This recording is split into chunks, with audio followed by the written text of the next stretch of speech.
I need you to come over to my house. Pretty please, she begs. Why? What's happened? I feel worried now. We could have gone wrong. What could have gone wrong for her to need my help? It's easier for me to show you. Do you mind coming over? Her question is one I feel I can't refuse. Of course I don't. Are you okay, though? I've managed to step away from the rowdy but mostly really sweet college students Clark and Bronze introduced me to. I'll be fine once you get here. Trust me, she says. I'll do my best, I answer, looking around for Georgie, who of course is nowhere to be seen. Hey, are you alright? I barely notice Clark's hands on my shoulder because I'm too busy looking for my missing friend.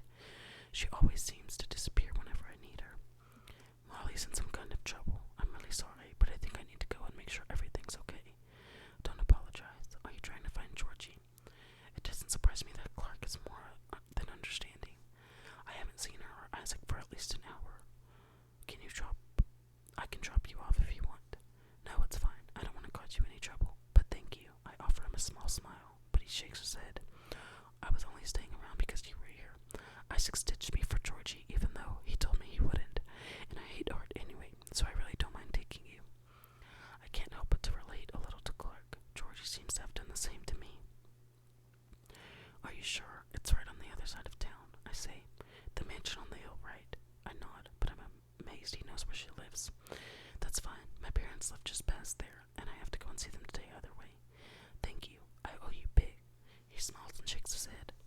Really, I'm grateful. I'd be stranded here if it weren't for you, I admit. Don't worry about it, Ava. It's what friends are for. He reassures me, and I can't help but to try to think of the last time Georgie would have done something like that for me. I can't actually remember when that might have been off the top of my head. And if you hadn't been here all day, I would have been stuck talking to that bunch, so it's the least I can do. He gestures over his shoulder to the loud group that waves at us, calling out their goodbyes when Clark tells them we're going. After returning their waves and promising to say hi to everyone when I see them again at college next week, I follow Clark back through the beautiful home that's still just as crowded with people. I text Georgie quickly, explaining the situation so she doesn't worry about where I am.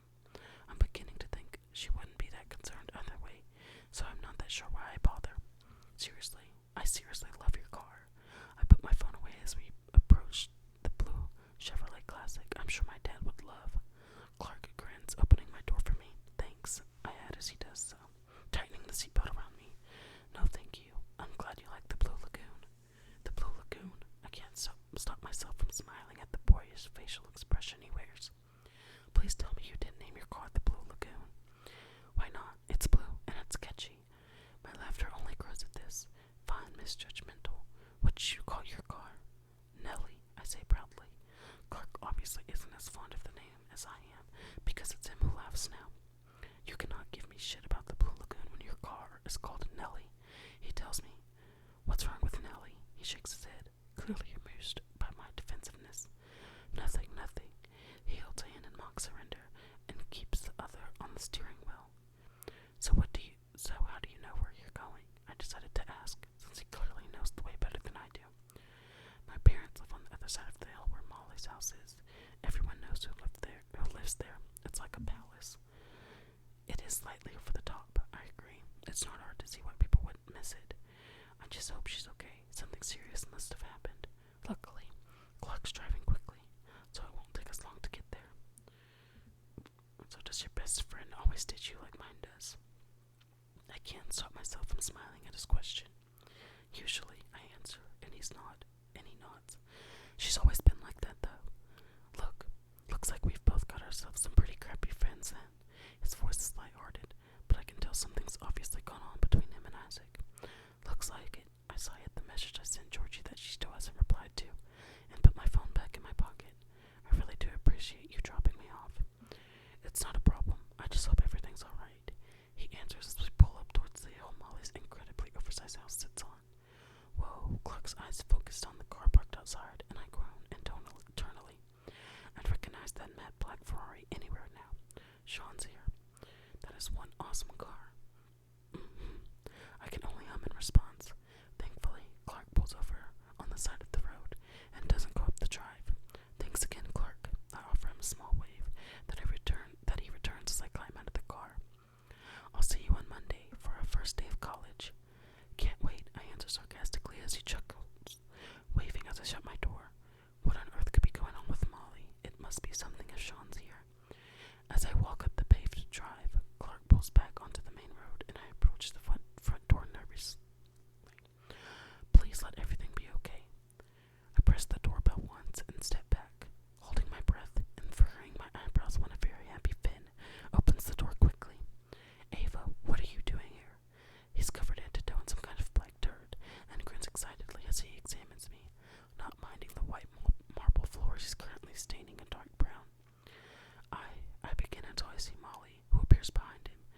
She's also covered in some kind of dirt and wears clothes more casual than I've seen her in before. I thought that this was an emergency. I directed my words towards her as she smiles. Do you know how worried I was? I came all the way here. You're so sweet. Now come on in. Molly pulls me inside, and Finn follows closely behind us. Don't worry, there is an emergency. We're redoing the garden. I gasp at her as she says this. That was our emergency. And I know how boring our expositions are, so I thought I'd get you out of it. That Corbin guy didn't seem like great company either. Clark, I correct for a second time as she shrugs. And I thought something was genuinely wrong, I tell her, as a cheeky expression grows quickly on her sunblock-covered face. You can't do that, Molly. Do you know how anxious I was? Part of me is annoyed. I ditched Clark for no reason. Will you help us with the garden, Ava? Finn asks, his bright eyes wide and excited. I can't help but agree to do whatever he wants me to. He's too adorable to say no to. Come on, love. I want to show you what we've done so far. She takes my hand and leads me towards some kind of wide glass back door, and she pauses, stepping to the side so I can see properly. Isn't that an amazing view? Finn steps past me to run outside, and I examine the large backyard that's currently all dirt. Everything's been pulled out, so the only actual thing standing there is Sean, whose back is to us as he swings an axe at the base of a small tree trunk. I attempt to ignore the unsettling feeling that rises in the pit of my stomach at the sight of seeing him again, and turn to look at Molly. I know what you're doing, I say, narrowing my eyes at her. Me? I'm not doing anything. She pulls an innocent expression. I was talking about all of the rich soil on the ground. You're the one who decided to stare at Sean instead. I was not staring at him, I mumble quietly as she giggles. Whatever you say. Now come on, I have clothes you can change into because you look too pretty to help like that. Help, I squeak. The idea of having to talk to Sean again after the fight last week sounds less than ideal. I don't want to feel like that familiar tension that's always evident between us. Well, now that you've come all the way out here, you might as well do something. I narrow my eyes at her while she smirks, placing a pile of clothes in my hand. It's the first store running right down the hall.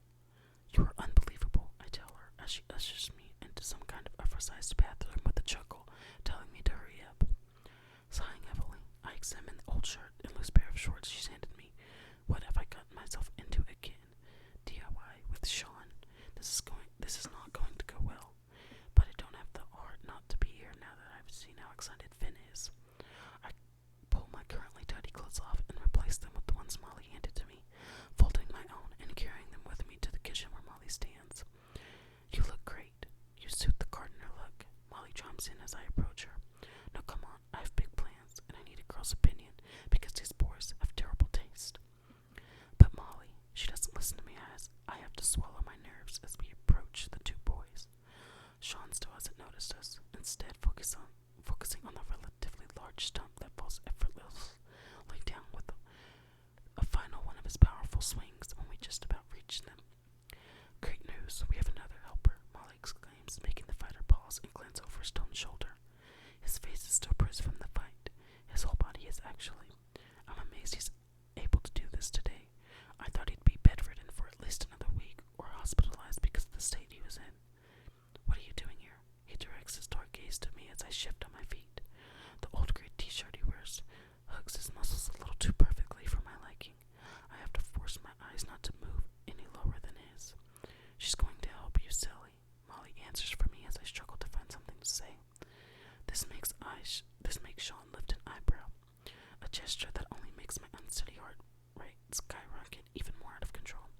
This is gonna be so cool, Finn exclaims from Sean's side. He looks like he's just rolled around in all the dirt, and it's adorable to see the muddy streaks all over his face and in his hair. I agree, Finn. It's going to be so cool.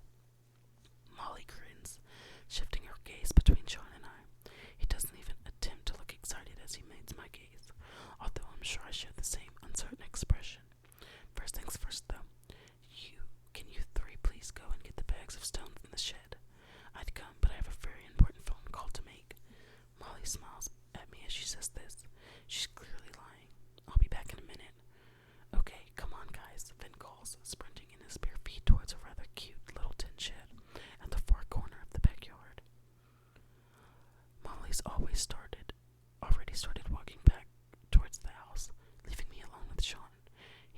and drops the axe down by the fallen plant. I look away quickly when our eyes awkwardly meet again.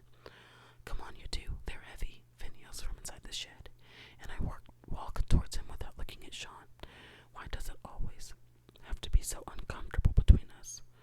Are you alright? I ask the small boy, who drags a large bag of rocks behind him across the ground roughly. Yeah, I'm good, he answers, using his full body weight to drag them behind him. Hurry up, Sean, don't be lazy, he teases the fighter, who ruffles his hair and steps behind me into the shed. I can't hide my smile at the two of them and their brotherly relationship. Maybe you should set this one out. They're heavy. I don't face Sean as he says this, and instead reach for a bag a few feet in front of me. I'm more than capable, thank you very much, I answer. Although as I lift the bag, the weight becomes noticeable very quickly on my untrained arms. Still more than capable, he questions, watching while I awkwardly try to adjust the bag on my shoulder. Yes, I narrow my eyes at him as he examines my technique. Trust me, I've got this. I stare at him boldly. That bag weighs more than you do. You're going to drop it. His words make me scoff. Well, prepared to be proven wrong, I reply without looking at him. Instead, I attempt to make my way out of the shed with the overbearingly heavy weight resting on my shoulder. Still not going to drop it, he adds while he walks past me, carrying 4 bags effortlessly in his tattooed arms that have too many indented muscle lines on them to count. You're just showing off, I call after him, adjusting the bag for what feels like the millionth time, and Finn laughs, still dragging his first bag a little ahead of me. Sean dumps the 4 bags, and I narrow my eyes at him when he walks past me again. I can clearly see the corner of his lips left in a knowing smirk when I retort to the technique Finn uses to drag the bag along the ground. Should you even be doing this? You got knocked out last week. I attempt to talk to him as he walks past me again with yet another 4 bags. The muscles in his back flex to the back of his shirt, and I force myself to stare at this plain bag of stones in hopes of regaining control of my heartbeat. For the millionth time, Ava, I'm fine, he answers, meeting my gaze when I step past him once more. I don't know why, but my name still sounds strange whenever he says it. It sounds different. I sigh with relief and hunch forward when I finally manage to get my own bag to the pile. That was so much harder than I expected it to be. Fine, I take it back. Stop, Sean. I glance over my shoulder, pausing at the sight of Finn's uncontrollable laughter as Sean easily pushes his thin frame into the side of the pile of dirt. Their rough play fighting makes my heart melt. I don't think I've ever seen Sean smile as genuinely as this before. He smears dirt across Finn's face and receives a whole pile thrown back at him in return. I can't help but laugh. The emotionless cage fighter I see 95% of the time seems to disappear when he's with Finn, and this surprises me. Okay, we're even. Stop. Finn's laugh grows louder when Sean lets him go, allowing him to fall back into the pile of fresh dirt again. This only makes him even grubbier than he was before. Not an inch of him was clean. Sean has large chunks of dirt everywhere on him now as well. There are even large chunks in his hair and across every inch of his shirt, which is an amusing sight. You suck. Finn pokes his tongue out at the fighter and returns the cheeky gesture, screwing up his face before disappearing into the little shed again. It's so strange to see a playful, relaxed side to Sean. I was wrong to call him emotionless, but this behavior is something I never expect to see from him. It's very clear the young boy adores him. Finn is so out of breath from the rough and tumble that he stays in the dirt for a few seconds more to catch his breath, a large grin still plastered on his dimpled face. All right, down there, I extend my hand to him, which he gladly takes, and pull him carefully to his feet. Yeah, I'm good, he grins, dusting off as much of the mud as he can. Although it doesn't do much to change how grubby every inch of him is. Is that all the bags? Molly appears behind us when Sean dumps another 4 on the pile and nods, straightening his shoulders, brushing the dirt roughly from his hands. Great, then we all can. No, I know what you're doing. Sean cuts the very innocent-looking Molly off. I agree to chopping down the tree and moving the bags, nothing else. What else would you rather spend your Sunday afternoon doing? Molly questions. Sean sends her a blank look. There's obviously a lot of things he'd much rather be doing right now. Please, Sean, even Ava's staying. Right, Ava?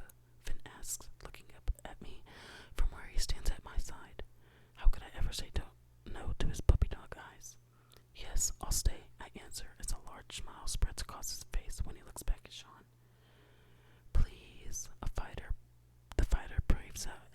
respond